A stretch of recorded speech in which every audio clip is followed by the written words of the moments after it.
Welcome to Luca is a Billionaire, where the only thing I invest in is your answers. You start by verifying the basics that unblock 80% of issues.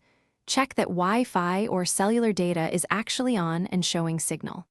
Next, toggle airplane mode or Wi-Fi off then on, pause about 5 to 10 seconds, because that forces a fresh network handshake.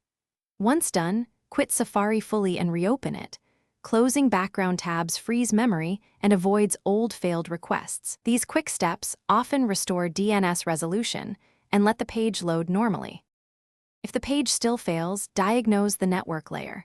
Try loading a known good site to confirm general connectivity. If that works, the issue is DNS. Next, forget then rejoin the Wi-Fi network to refresh credentials and DHCP assignment. If DNS looks suspect, change it to a public resolver. Enter 1, 1, 1, 1 or 8. 8. 8.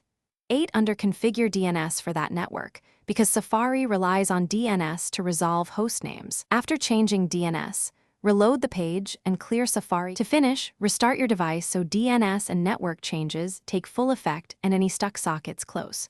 If the problem persists, switch to a different network or hotspot. This isolates whether the ISP or router is the culprit. If switching helps, inspect the router or contact the ISP. If nothing works, reset network settings or install the latest iOS/macOS update to fix system-level bugs. Troubleshooting tip: if a reset is needed, back up your device first so you can restore settings safely.